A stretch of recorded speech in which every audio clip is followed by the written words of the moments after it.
Welcome back to my channel Neelu's classroom. आओ कुछ नया सीखिए। Hello friends, welcome back to my channel. और आज हम पढ़ेंगे about physical and chemical changes. तो फिजिकल एंड केमिकल चेंजेस होते क्या हैं? कोई भी चेंज फिजिकल है या केमिकल, वो डिपेंड करता है कि वो चेंज कोई न्यू सब्सटेंस को फॉर्म करता है कि नहीं।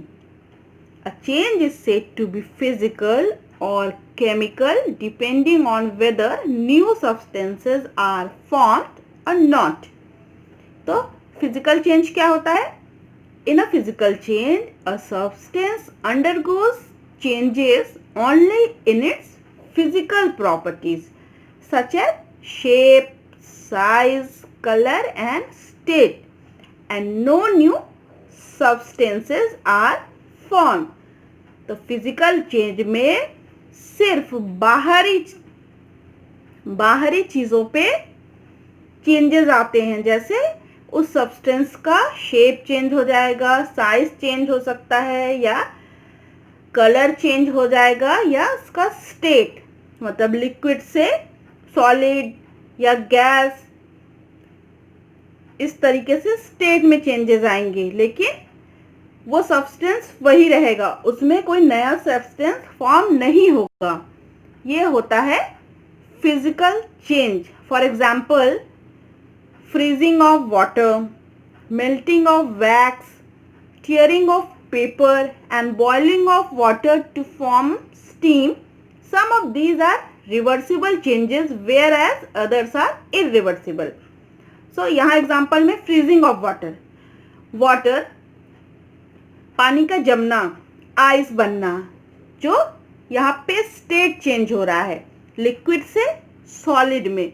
मेल्टिंग ऑफ वैक्स, सॉलिड से लिक्विड में। Tearing of paper, same, no changes in a state, size change होगा, टियरिंग करने से बड़े पेपर से छोटा पेपर हो जाएगा।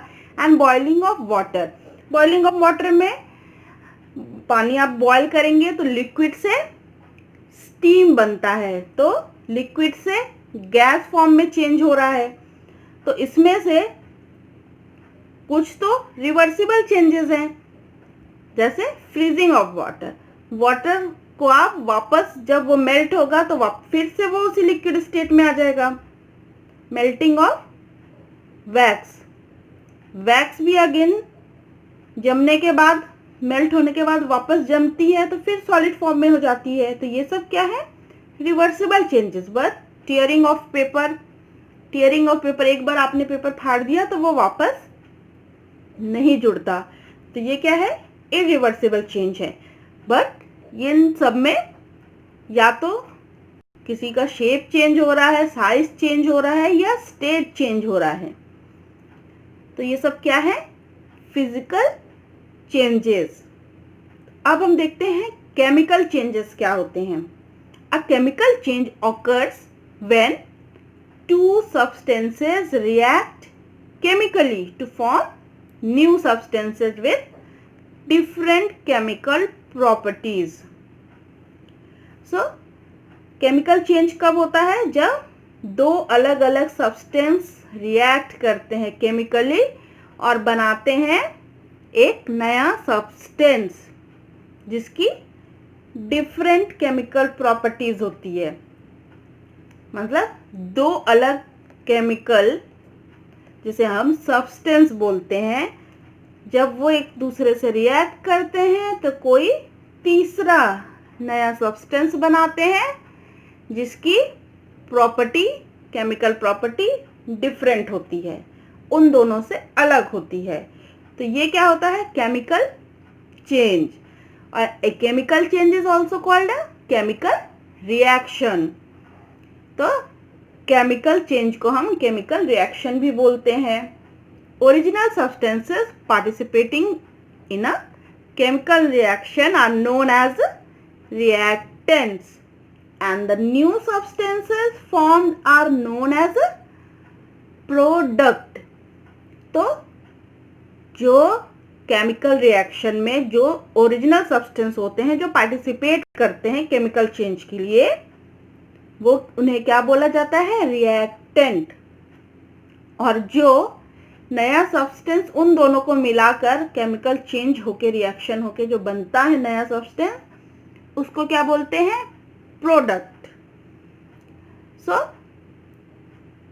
अब हम केमिकल चेंज, रिएक्टेंट और प्रोडक्ट के रूप में अगर एक्सप्लेन करें तो जब रिएक्टेंट्स मिलते हैं तो नया प्रोडक्ट बनता है। During a chemical change the molecules of the reactants undergo changes to form molecules of the products. Thus, during a chemical reaction, substances undergo chemical transformation to form a new substance. तो during chemical change में क्या होता है?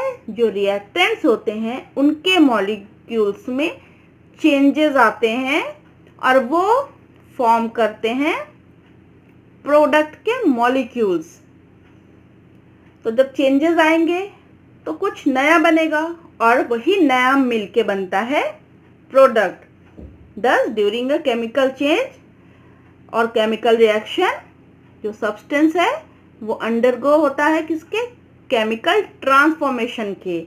तो पूरी तरीके से chemically molecules में उन सब्सटेंसेस के जो रिएक्ट कर रहे हैं, रिएक्टेंट हैं, उनके मॉलिक्यूल्स में केमिकल ट्रांसफॉर्मेशन होता है और एक नया सब्सटेंस क्रिएट होता है। Chemical reactions take place around us all the time. तो हमारे पूरे एनवायरनमेंट में चारों तरफ हर समय कुछ ना कुछ केमिकल रिएक्शन होता ही रहता है। जैसे बर्निंग ऑफ फ्यूल, जब हम फ्यूल बर्न करते हैं तो वो भी एक केमिकल रिएक्शन है, एनर्जी होती है, हीट रिलीज होती है। कुकिंग ऑफ फूड, फूड जब हम कुक करते हैं तो वो भी अपना मॉलिक्यूल्स जो होते हैं हीट करते हैं, फूड बनाते हैं, वो चेंज होता है तो वो डिफरेंट फूड कुक होता है। रस्टिंग ऑफ आयरन, यहाँ पे आयरन जो है वो ऑक्सीजन और वाटर से मिलता है तो रिएक्ट करता है, नया प्रोडक्ट बनाता है जिसे हम रस्टिंग ऑफ आयरन बोलते हैं। जंग लगा हुआ लोहा जो होता है, लोहे में जंग लगता है, वो भी एक केमिकल प्रोसेस है, chemical reaction. Process of photosynthesis, photosynthesis में भी आपको पता है जो प्रोसेस होती है वो क्या होती है? केमिकल रिएक्शन होता है। वहां भी water, oxygen, carbon dioxide, water, ये सब रिएक्ट करते हैं और बनाते हैं ग्लूकोज, दैट इज कार्बोहाइड्रेट, और ऑक्सीजन रिलीज होता है तो वो भी क्या है? केमिकल प्रोसेस होती है।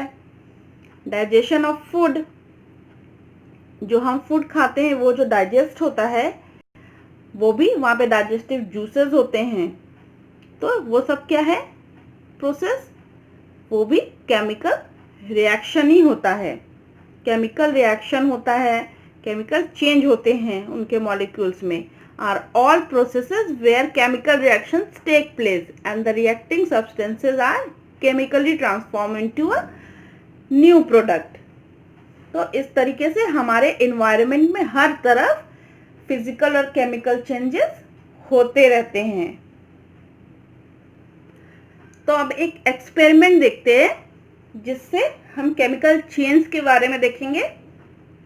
Cut a slice of apple and keep it expose to air for some time. Do the same with a slice of brinjal. Does the color of cut surface change?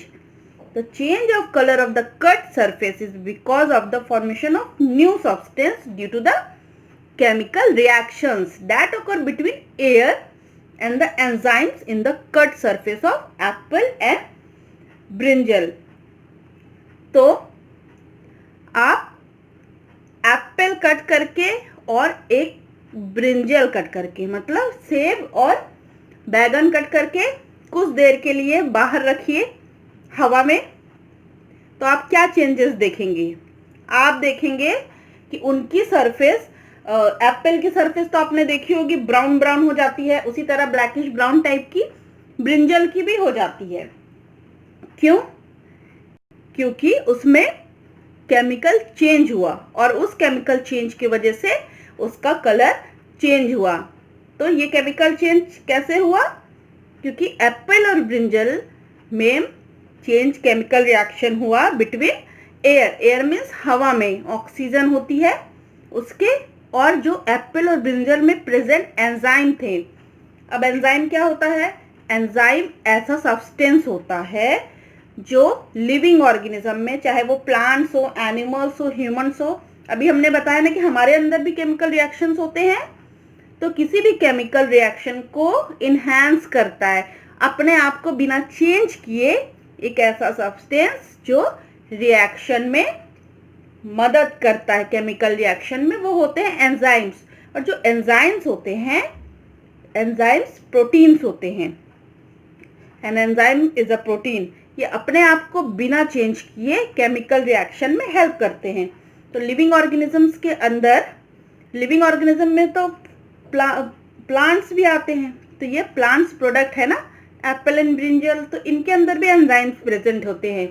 तो इनके enzyme air के contact में आते हैं और chemical reaction होता है, और इसीलिए वहाँ पे उस केमिकल रिएक्शन की वजह से कलर का चेंज होता है। और आपने देखा होगा कि अगर आप एप्पल कट करके बाहर छोड़ देंगे तो थोड़ी देर में वो एप्पल ब्राउनिश कलर का, वाइट की जगह इनर सरफेस जो होता है वो ब्राउनिश कलर का हो जाता है। वो इसी वजह से होता है क्योंकि उसमें केमिकल रिएक्शन हो जाता है। Scientists study the properties of substances and the chemical reaction they undergo in laboratories. This study of the properties of substances is used by scientists and technologists to improve the quality of substances and to make new useful substances.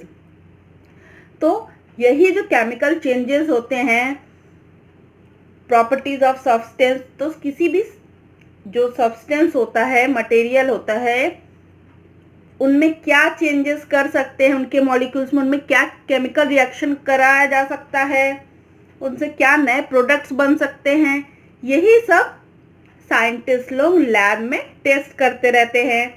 आप देखते होंगे जो नई नई चीज़ें improve होती है या बनती है, न्यू यूजफुल सब्सटेंसेस वगैरह, वो सब क्या है, केमिकल रिएक्शन ही कराया जाता है। उनकी केमिकल रिएक्शन करा के उनकी क्वालिटी में इम्प्रूव किया जाता है, नई नई टेक्नोलॉजी यूज़ की जाती हैं और न्यू यूजफुल सब्सटेंसेस बनाए जाते हैं। For example, a wide range of plastics and ceramics with very useful properties have been developed over the past few decades by different kind of chemical reactions. तो अभी हमारे पास नए नए प्लास्टिक आए हैं या सेरेमिक्स हैं और इस तरीके से बहुत नई नई चीज़ें डेवलप हो रही हैं। वो सब डिफरेंट टाइप्स ऑफ, पहले से अब चीज़ें बेहतर हो गई हैं, नई नई टेक्नोलॉजी के साथ इंक्रीज होता जा रहा है।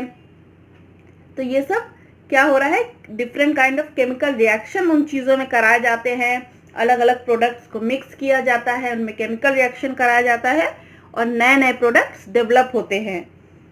Medicines are also made by series of chemical reaction. जो मेडिसिन्स हैं वो भी तो सब्सटेंसेस से बनी होती हैं, तो उनमें भी अलग अलग केमिकल रिएक्शन कराया जाता है, अलग अलग सब्सटेंस होता है, उनको रिएक्ट कराया जाता है, फिर उनसे कोई नया प्रोडक्ट बनता है। तो यही केमिकल रिएक्शन से भी लैब में मेडिसिन्स बनती हैं। A study of rusting of iron has led to development of several methods of preventing rusting. तो जो रस्टिंग ऑफ आयरन है वो भी एक तरीके का केमिकल चेंज है, केमिकल रिएक्शन आयरन में होता है। तो इस पे स्टडी करके जो है रस्टिंग से कैसे आयरन को बचाया जाए उस पे भी साइंटिस्ट स्टडी कर रहे हैं। तो अब हम देखते हैं rusting of iron. You must have notice iron object like iron nails and iron gets covered with a reddish brown substances. These substances rust तो लोहे की चीजें जो होती है उनमें आपने देखा होगा कि रेडिश ब्राउन कलर का कुछ गंदा सा लग जाता है, वो क्या होता है, वो रस्ट होता है। रस्ट मतलब जंग बोलते हैं ना, हम लोहे के उस पे जंग लग गया है। When iron is left exposed to moist air, it chemically reacts with oxygen and water in the air to form a powdery substance, iron oxide, which we call rust. तो जब आयरन मतलब लोहा मॉइस्ट एयर, जहां नमी वाली हवा में छोड़ दिया जाता है, तो नमी वाली हवा का क्या मतलब है कि उस एयर में ऑक्सीजन और वाटर प्रेजेंट होगा। तो वो आयरन एक मेटल होता है, तो लोहे से रिएक्ट करता है ऑक्सीजन और पानी, और एक पाउडर जैसा सब्सटेंस बनाता है आयरन ऑक्साइड, जिसे हम जंग कहते हैं। तो अभी यहाँ पे मेरे पास एक लोहे का बर्तन है, मैं उसमें आपको दिखाती हूँ रस्ट कैसा दिखता है। ये देखिए, ये जो आपको ब्राउनी सब्सटेंस दिख रहा है, ये रस्ट है, क्योंकि ये लोहे की बर्तन है और इसे हम पानी यूज करते हैं, लगाते हैं, तो ये एयर एंड वाटर के कांटेक्ट में आने से ये देखिए ये रस्ट, इसे ही हम रस्ट बोलते हैं। तो आपके पास देखा होगा आपने कि अगर आपके पास कोई भी लोहे का चीज है तो वो उसमें हमेशा, अगर वो पानी के कांटेक्ट में आया, एयर तो के कांटेक्ट में तो हमेशा होता है, लेकिन जैसे ही वो वाटर के कांटेक्ट में आया तो उसमें ब्राउन ब्राउन पाउडरी सब्सटेंस लग जाता है, जो क्या होता है, केमिकल रिएक्शन के थ्रू बनता है, उसे हम आयरन ऑक्साइड, जिसे रस्ट कहते हैं, और हिंदी में हम उसे जंग कहते हैं, लोहे में जंग लग गया है। तो यहाँ पे जो केमिकल रिएक्शन होता है आप देख सकते हैं, यहाँ केमिकल रिएक्शन है, आयरन मॉलिक्यूल्स रिएक्ट करें ऑक्सीजन और वाटर मॉलिक्यूल से, और क्या बनाया, आयरन ऑक्साइड, जिसे हम रस्ट बोलते हैं। Rusting occurs in the presence of both oxygen and water. तो रस्टिंग की प्रोसेस के लिए ऑक्सीजन और वाटर दोनों की ज़रूरत होती, इसलिए ऑक्सीजन तो हमको एयर में प्रेजेंट हमेशा होती है, लेकिन इस रिएक्शन के लिए हमें मॉइस्ट एयर की ज़रूरत होती है। मतलब the more humid the air faster the rusting occurs. तो जितनी नमी होगी एयर में उतने जल्दी रस्टिंग की प्रोसेस शुरू होती है। The rust slowly eats away और corrode the iron leading to considerable loss. तो रस्टिंग धीरे धीरे लोहे को खा जाता है, उसे खराब कर देता है, धीरे धीरे लोहे में का लॉस होने लगता है, रस्ट लगते जाएगा और लोहा धीरे धीरे क्या होता है, रस्ट लगता है और लोहे को खराब करते जाता है, धीरे धीरे लोहा गल जाता है। For example, rusting of ships is a major problem in the shipping industry as the body of a ship is always in contact with water and the air around is also very humid. The salt in water speed up the process of rusting. This leads to huge monetary losses to the shipping industry. तो जो ships होती हैं वो लोहे की ही बनी होती हैं, और शिप चलनी कहाँ है, वाटर में ही, एयर के कांटेक्ट में उसे हमेशा रहना है, तो उसमें हमेशा रस्टिंग की जो प्रोसेस है वो होनी ही होनी है, रस्ट लगेगा ही लगेगा। लेकिन जब वो सी में चलती है तो सी का जो वाटर होता है वो सॉल्टी होता है, जो इस प्रोसेस ऑफ रस्टिंग को और इंक्रीज कर देता है, जिसके वजह से जो शिपिंग इंडस्ट्री है उसमें काफ़ी लॉस होता है, क्योंकि जो शिप्स होती हैं वो आयरन की ही बनी होती हैं। तो इस तरीके से जो रस्टिंग होती है वो काफ़ी नुकसान पहुंचाती है। अब हमने रस्टिंग ऑफ आयरन कैसे होती है, रस्टिंग ऑफ आयरन कैसे होती है हमने देखा। अब हम प्रिवेंशन ऑफ रस्टिंग देखते हैं। तो rusting can be prevented by not allowing the iron to come in contact with moisture and air. तो मेन कॉज रस्टिंग का क्या होता है कि आयरन जो होता है वो ऑक्सीजन और वाटर के कांटेक्ट में आता है, मतलब मॉइस्चर और एयर के कांटेक्ट में, वाटर और एयर के कांटेक्ट में आने से रस्टिंग की प्रोसेस होती है।